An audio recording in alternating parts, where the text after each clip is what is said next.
कहानी है 15 साल की एक लड़की की जो 32 साल के आदमी के प्यार में पड़ जाती है। ये एक फ्रेंच मूवी है जो 1992 में रिलीज हुई थी। इस मूवी के मेन कैरेक्टर को द यंग गर्ल और द चाइनीज मैन के नाम से जाना जाता है, इसीलिए हम उन्हें रियल नेम से ही जानेंगे। जैसे कि लड़की का नाम जेन और आदमी का नाम टोनी होगा। मूवी स्टार्ट होती है और ओल्ड जेन हमें उसकी कहानी सुनाती है। वो कहती है कि जब वो सिर्फ 15 साल की थी तब वो साइगोन के एक स्कूल में पढ़ती थी। जब छुट्टियां आती है तब वो सार्डिन में अपने घर वापस आती है। उसके घर में उसके 2 भाई और उसकी माँ है जो कि विधवा है और उसी गांव के स्कूल की टीचर है।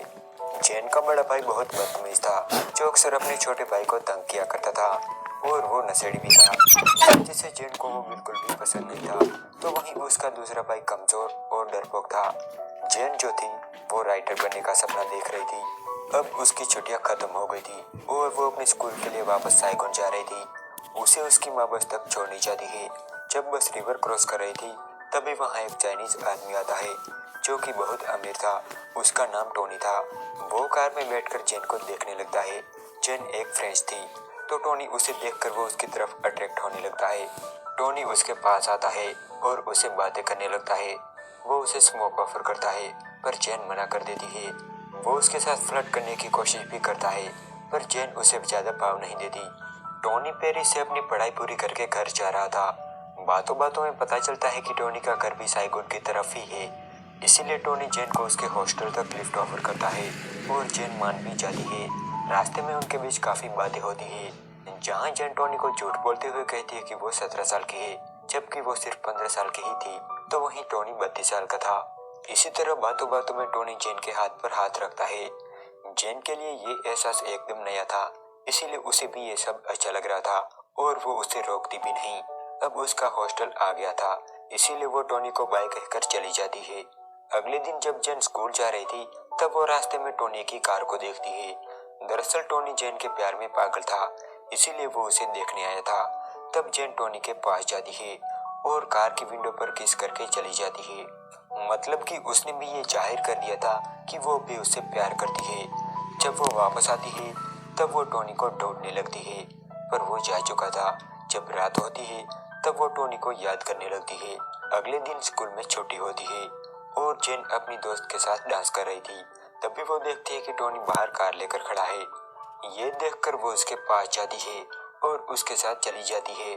टोनी उसे एक रूम में ले जाता है। जेन जानती थी कि टोनी उसे यहाँ लेकर क्यों आया है, पर टोनी को ये सब सही नहीं लग रहा था। एक तो उन दोनों में एज डिफरेंस था तो दूसरा जेन सिर्फ 17 साल की थी, ऐसा टोनी को लगता था, पर असल में वो सिर्फ 15 साल की थी। इस वजह से टोनी को गिल्टी फील होने लगता है और वो उसे वापस हॉस्टल छोड़ने की बात करता है, पर जेन कहती है कि वो इस चीज के लिए रेडी है। ये सुन के टोनी उसके कपड़े उतारने लगता है और यहाँ ये दोनों इंटीमेट होते हैं। इसके बाद जेन टोनी को अपने बारे में बताने लगती है। वो कहती है कि उसकी फैमिली पैसों की कमी के चलते काफी ज्यादा प्रॉब्लम फेस कर रही है। ये सुन के टोनी को लगता है कि जेन सिर्फ पैसों के लिए उसके पास आई है, जबकि ऐसा कुछ नहीं था। अब इसके बाद वो दोनों कई बार यहाँ इंटीमेट होते हैं। रात को वो दोनों डिनर के लिए एक होटल में जाते हैं, जहाँ टोनी जेन को बताता है कि वो एक चाइनीज है, इसीलिए उसकी शादी भी चाइनीज लड़की से ही होगी। वो कहता है कि हमारी शादी नहीं हो सकती। ये सुन के जेन कहती है कि मैं तुमसे शादी करना नहीं चाहती, पर ये सब वो ऊपर से ही कह रही थी। असल में वो टोनी से बहुत प्यार करती थी। इसके बाद जेन अक्सर स्कूल के बाद टोनी से मिला करती थी, जहाँ वो दोनों हर रोज इंटीमेट होते थे। फिर एक दिन जेन टोनी की कार में अपने घर जाती है, जहाँ उसकी मॉम उसे कार से आता देखकर हैरान हो जाती है। रात को जेन की मॉम जेन को एक लेटर दिखाती है। वो कहती है कि हमें तुम्हारे हॉस्टल से एक लेटर मिला था, तुम 3 दिन से गायब थी। अब यहाँ जेन की मॉम उस पर शक करने लगती है। तब जेन कहती है कि मेरा एक दोस्त है जो बहुत अमीर है। यहाँ जेन अपने अफेयर के बारे में कुछ नहीं बताती। उसके बाद टोनी जेन और उसकी फैमिली को डिनर के लिए होटल में ले जाता है, जहाँ वो अपनी फैमिली के बारे में बताने लगता है। लेकिन बहुत जल्दी वो समझ जाता है कि उन्हें उसकी बातों में कोई दिलचस्पी नहीं है। उन्हें तो बस लाजवाब खाने की पड़ी है। वो बस यहाँ टोनी के पैसों के लिए आए थे ताकि वो अपनी जरूरतें पूरी कर सके, और ये टोनी भी जान चुका था। इसके बाद जब जेन और टोनी मिलते हैं तब जेन बताती है कि मेरी मॉम को पैसों की बहुत जरूरत है, तो टोनी उसे पैसे दे देता है। उन्हें पैसों की जरूरत थी और ये टोनी भी जानता था। एक दिन जेन की मॉम जेन के हॉस्टल आती है और जेन से पैसे लेकर चली जाती है।